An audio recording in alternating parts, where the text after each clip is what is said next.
পশ্চিমবঙ্গের পশ্চিমাংশে অবস্থিত এই পুরুলিয়া, যা প্রত্যেকটা মানুষের কাছে খুব পরিচিত একটি নাম এবং পর্যটন কেন্দ্রের জন্য একেবারেই মন তৃপ্তি দিতে পারা একটি স্থান। ছোটনাগপুর মালভূমির অন্তর্গত পুরুলিয়া এই বিস্তীর্ণ এলাকা জুড়ে রয়েছে শিমুল পলাশ, লাল মাটির শুষ্ক গন্ধ। সুসজ্জিত এক পর্যটন স্থান হিসেবে রয়েছে ঝর্ণা, পাহাড়, ড্যাম, জলরাশি এবং তার সাথে রয়েছে পুরুলিয়ার বিখ্যাত ছৌ নাচ। সব মিলিয়ে রূপসী বাংলায় এক অপরূপ সৌন্দর্যে সেজে উঠেছে পুরুলিয়া। এই ভরা বসন্তে পুরুলিয়ার এক অপরূপ দৃশ্য, লাল মাটি, রাস্তা আর দুদিকে শিমুল পলাশের লাল ফুলে সেজে ওঠা সারি সারি গাছের মাঝে নীল দিগন্ত ছোঁয়ার এক অপরূপ শান্তি। এর থেকে বেশি কিন্তু আর হয় না এই বসন্তের দোল উৎসব উদযাপিত করার জন্য কোনো একটি স্থান বাছাই করা। Hello viewers, welcome back to ভ্রমণ উইথ কমলিকা। আজকের নতুন আরও একটি ব্লগে স্বাগত। আজকের ব্লগ পুরুলিয়া ভ্রমণ।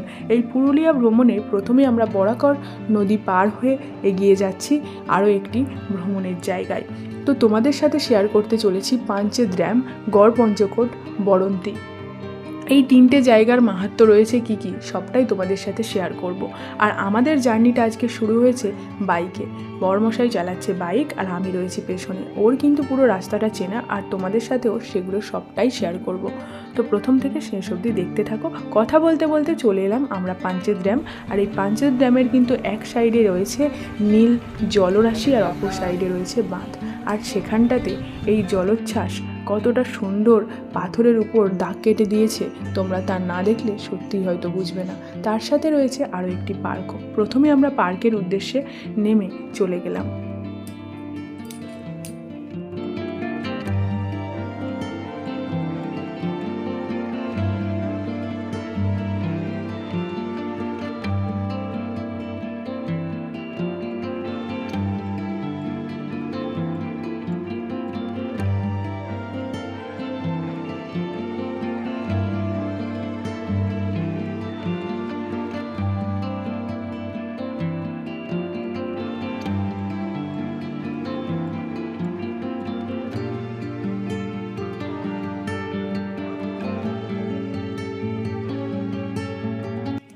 এই পার্কের মধ্যে রয়েছে সুন্দর একটি বাগান, যেখানে সুসজ্জিত রয়েছে নানান ধরনের রং বেরঙের ফুল।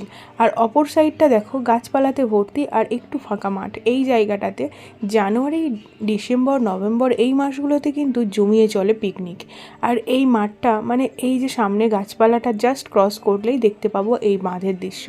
এখানে কিন্তু পুরো এই সিঁড়ির কাছটাতে একেবারে সিল করা রয়েছে, মানে তালা দিয়ে সিল করা। আমরা উঠতে পারছিলাম না ওই ভিউ পয়েন্টে গিয়ে দেখতে পাওয়ার জন্য। এখানে দেখো পাথরগুলোতে কত আঁকা বাঁকার দাগ টেনে দিয়েছে, এগুলো কিন্তু পুরো ওই জলের দাগ।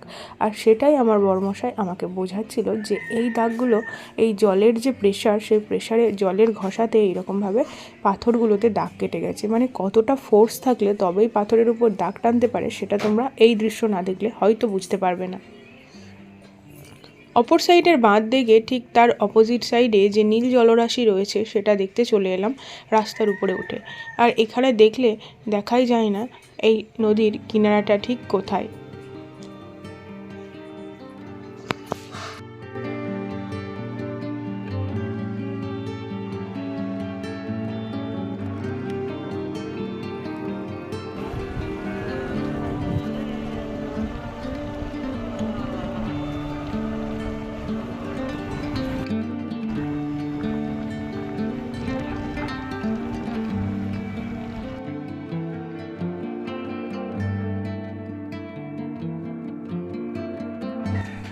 এবার বাঁধের উপর থেকে পুরো নিচের দৃশ্যটা দেখাচ্ছি।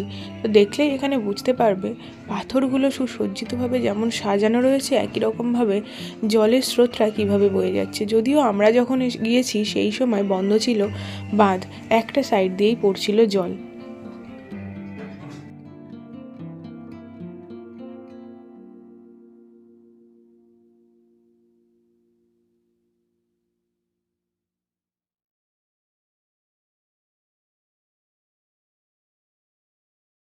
জায়গাটা এতটাই সুন্দর ছিল, নেক্সট যে পর্যটন স্থান রয়েছিল সেখানে যাওয়ার ইচ্ছের থেকে মনে হচ্ছিল এখানেই যেন বসে থাকি। ফাইনালি আমাদের পাঞ্চেত ড্যাম ঘোরা শেষ। তুমি চাইলে ওয়েট থাকতে পারো, একটু থাকার মনে হচ্ছে।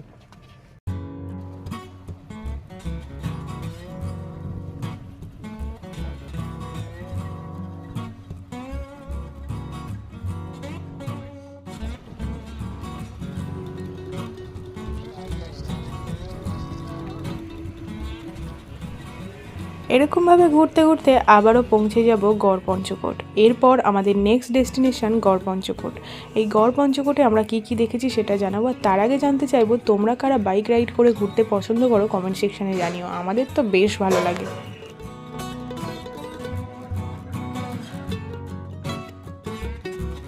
পাঞ্চেত ড্যাম থেকে দেখতে পাওয়া দূরের এই পাহাড়টি নাকি গড় পঞ্চকোট পাহাড়, সেটা বর্মশাই বারবার বলছিল। আর যখনই জিজ্ঞাসা করছি বলছে আমরা যাব এই পাহাড়ে, অলরেডি গড় সার্কিট ঢুকে গেছি আর কিছুক্ষণের মধ্যে পৌঁছে যাব। কিন্তু দেখছি তো কাছেই, কিন্তু আঁকাবাঁকা রাস্তায় ঘুরতে ঘুরতে প্রায় 1.5 ঘন্টা গাড়ি চালিয়ে পুরুলিয়ার গ্রামের এই লাল রাস্তা এবং আঁকাবাঁকা রাস্তার মধ্যে শিমুল পলাশ দেখতে দেখতে পৌঁছে গেলাম এই সুন্দর গড় পঞ্চকোট পাহাড়টিতে।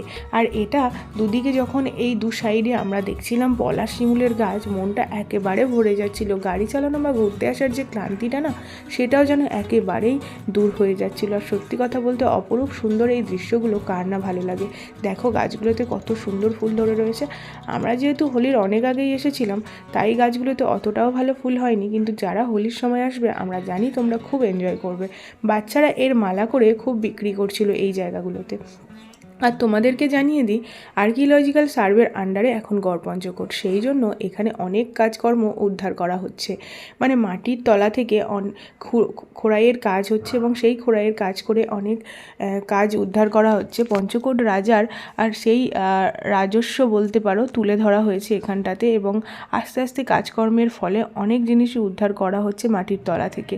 আর সেগুলো আমরা তো এনজয় করব। তার আগে দেখলাম ভীষণ খিদে পেয়ে গেছে, তাই সকালের একটু চা পান আর তার সাথে ডিম টোস্ট নিয়ে নেওয়া হলো। আর মাটির ভাঁড়ে চা খাওয়ার মজাটা একেবারেই আলাদা। পুরো এখানটাতে আমরা সুন্দরভাবে ব্রেকফাস্ট করে নিলাম, একদম পুরো এই মন্দিরটার সামনে।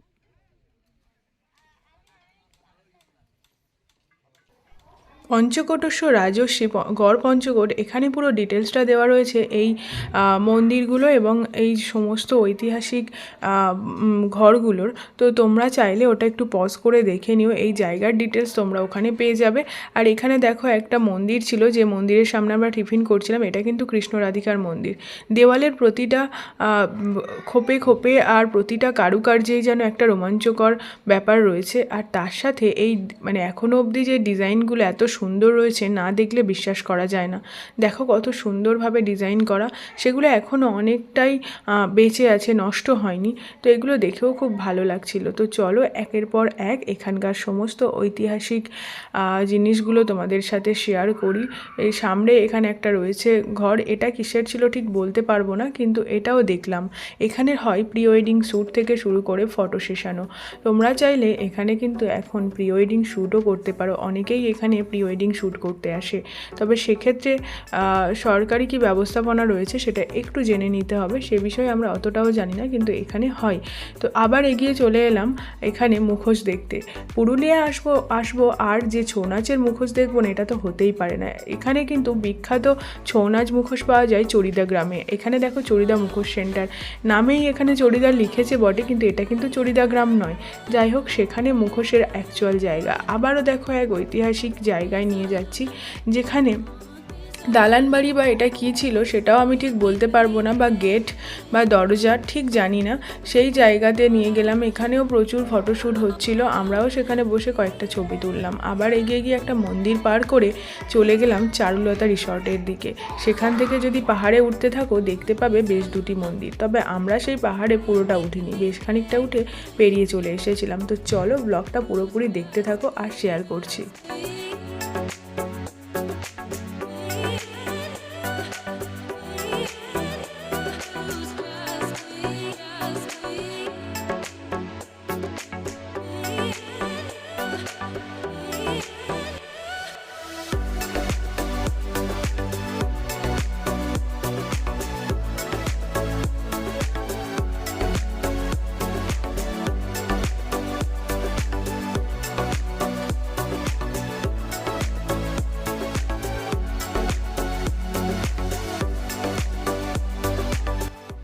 এতটাই রোদ যে আমরা পাহাড়ে উঠতে উঠতে সেখানে থামিয়ে দিলাম আর গেলামও না, কারণ উপরে ছিল দুটো ছোট্ট ছোট্ট মানে মন্দির পাহাড়ের মধ্যে, সেই পাহাড়ের কাছেই দুটো মন্দির করা রয়েছে, সেখানেই এগোচ্ছিলাম। একটা সময় ভাবলাম আর এগিয়ে লাভ নেই, এরপর ডেস্টিনেশন ছিল আমাদের বড়ন্তি, সেই জন্য না এগিয়ে সামনের দুর্গা মন্দিরটা দেখতে চলে এলাম। আর এখান থেকে আমরা দুর্গা মন্দিরটা এগিয়ে গিয়ে দেখব। আর দেখো, তোমাদেরকে ঘুরিয়ে দেখে দিলাম, পেছনে ওই পাহাড়ে রয়েছে একটা ছোট্ট মন্দির। অনেকেই উঠছিল, কিন্তু আমাদের সত্যি কথা বলতে ভীষণ কষ্ট হচ্ছিল, ছাতাও নিয়ে যায়নি, আর এই পাহাড়ি রাস্তায় উঠতে একটু তো কষ্ট হবেই। তারপরে একটু এগিয়ে আসার পর দেখলাম সবাই যাচ্ছিল আরও একটি মন্দিরে। তো বরমশাই যেহেতু সবটাই জানে, ও কিন্তু বেশ গট গট করে এগিয়ে চলেছে, আর ওর পেছনে আমি ফলো করতে করতে এগিয়ে যাচ্ছি। তারপর গিয়ে দেখলাম আরও একটি সুন্দর অপরূপ দৃশ্য, এটা দেখতেও বেশ ভালো লেগেছিল। এই ঐতিহাসিক জিনিসপত্র দেখলে, মানে যে কোনো জায়গার ঐতিহাসিক সমস্ত কারুকার্য সব কিছু দেখলে কেমন মনটা রোমাঞ্চকর হয়ে ওঠে, তাই না? সব কিছু যেন জানতে ইচ্ছে করে, শুনতে ইচ্ছে করে কী ছিল। যাই হোক, এটা দেখে না খুব ভালো লাগছিল। আর দেওয়ালের কাজগুলো এত অপরূপ সুন্দর সাজে সজ্জিত ছিল যে মনটা একদম ভরে যাচ্ছিল।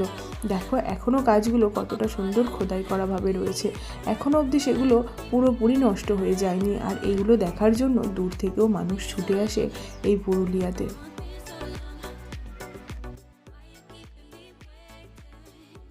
রাজরাজাদের দুর্গা মন্দির, তো সেটাই পুরোটা ঘুরিয়ে দেখালাম। যেতেই একদম সামনে পড়বে এটা, আর সেখান দিয়ে এসে এটা উদ্ধার কার্যের পর এটা মানে ধ্বংসাবশেষ খুঁজে পাওয়া গেছে। তো এটা ছিল একটা দুর্গা মন্দির, সেটারই ব্লগ বানিয়ে তোমাদের সাথে শেয়ার করলাম। তো পুরোটাই এখন ধ্বংসস্তূপ বলতে পারো, প্রায় অনেকটা এরিয়া দেখো এখানটাতে ভেঙে গেছে।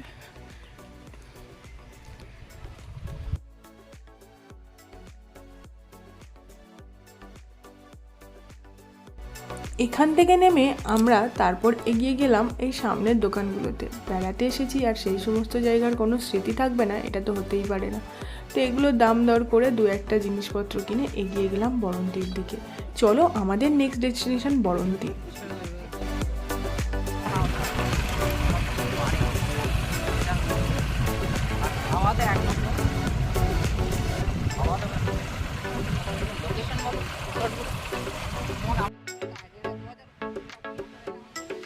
অবশেষে বকবক করতে করতে এগিয়ে গেলাম বড়ন্তির উদ্দেশ্যে। দেখো, এখানে লেখা রয়েছে রামচন্দ্রপুর ইরিগেশন স্কিম। এই জলসেচ পার হয়ে এগিয়ে যাওয়ার সাথে সাথেই আমরা দেখতে পেলাম এখানটাতে একটা শ্যুট চলছিল, সব ছেলেমেয়েরা নাচানাচি করছিল, মানে এটা একটা কোনো গানের শ্যুট চলছিল, আর সেটারই একটু ভিডিও করে নিলাম। তারপর বেশ কিছুটা এগিয়ে এলাম, আর এক সাইডে ছিল এই রকম অসম্ভব সুন্দর নীল জলরাশি, জলটাও ছিল কিন্তু একদম নীল। কি ভালো যে লাগছিল না, তোমাদের সত্যি বলে বোঝাতে পারবো না। বারবার মনে হচ্ছিলো একটু পাটা ভেজাতে পারলে ভীষণ ভালো হতো। আর এখানটাতে এতটাই পানা ভর্তি হয়ে গেছিলো জলটাতে, সে আর বলে বোঝাতে পারবো না। দেখো, পাথরের মধ্যে সুন্দর এই জলরাশি দেখতে কত ভালো লাগছে, তাই না? আর দূরের এই পাহাড়টা দেখতে অসম্ভব সুন্দর লাগছে, যেটার সাইড ধরে কিন্তু আমরা এসেছি এই জায়গাটাতে। বড়ন্তিতে এসে আমরা এই জলরাশি দেখে অনেকটা এনজয় করলাম। আমি কিন্তু সত্যিই লোভ সামলাতে না পেরে নেমেই পড়লাম পায়ে একটু জল নিতে। আর এই পাথরগুলো দেখেও ভয় লাগছিল যে নেমে পড়ে যাব না তো, তার কারণ কি আমি একটা বেশ হিল জুতো পরেছিলাম। যাই হোক, এটা ঘুরে আবার উপরে চলে এলাম। উপরে এসে পুরোটা তোমাদের সাথে দেখো ঘুরিয়ে ঘুরিয়ে শেয়ার করছি। এই নীল জলরাশি, দূরের পাহাড়, অসম্ভব সুন্দর এই দৃশ্য সত্যিই মনটাকে একেবারে শান্ত করে দেয়, তাই না? আবার এগিয়ে এলাম। তো এখান দিয়ে এগিয়ে এসে বর্মশাই আমাকে দেখাচ্ছিল সামনের রিসর্টগুলো। এখানে প্রচুর রিসর্ট রয়েছে যেগুলোতে এসে তোমরা থাকতে পারো। আর জেনারেলি পুরুলিয়াতে এলে বেশিরভাগ মানুষই বড়ন্তিতে স্টে করে এবং তারপর সাইট সিনগুলোকে নেয়। তোমরা চাইলে এভাবে করতে পারো, কারণ বড়ন্তিতে রয়েছে নানান ধরনের বড় বড় রিসর্ট এবং সেখানে এসে তোমরা খাওয়া দাওয়া থাকা সব কিছু এনজয় করতে পারো। সাথে থাকবে এই শিমুল পলাশের গন্ধে মেতে ওঠা ঝুমুর নাচ, আর তার সাথে থাকবে রাতের বোনফায়ার। তো যাই হোক, তোমরা অবশ্যই একবার এসো এই দোলের জন্য আজকের এই ব্লগ। তোমাদের ভালো লেগে থাকলে অবশ্যই একটা লাইক করো, বন্ধুদের সাথে শেয়ার করো, আর চ্যানেলটি সাবস্ক্রাইব করতে একদমই ভুলো না। দেখো, এই লাল মাটির মধ্যে দিয়ে হেঁটে যাওয়া, আর দু সাইডে যদি থাকে এরকম সুন্দর পলাশ শিমুলের গাছ, মনটা কত ভরে যায়, তাই না? দোলটা সুন্দরভাবে উদযাপিত করতে এই জায়গাগুলো কিন্তু 1 নম্বর। আবার আমরা এই একই রকমভাবে বরন্তির উদ্দেশ্যে এসেছিলাম। বরন্তিতে আমাদের ঘোরা প্রায় শেষ, আমরা আবারও এগিয়ে যাচ্ছি, আর যত এগোচ্ছি পাহাড়টা যেন একেবারে গায়ের উপরে চলে আসছে।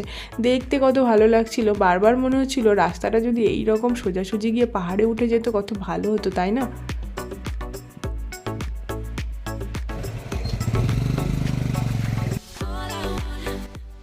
ঘোরাঘুরি শেষ করে এবার খাওয়ার পালা। শেষে আমরা এলাম আরও একটি রেস্টুরেন্টে, যেখানে লেখা ছিল খয়ে খাবার। রেস্টুরেন্টের নাম ছিল খয়ে খাবার। সেখানে এসেই আমরা নিয়েছিলাম এই খয়ে খাবার রেস্টুরেন্টের ছিল fried rice, mixed fried rice, আর তার সাথে চিলি চিকেন।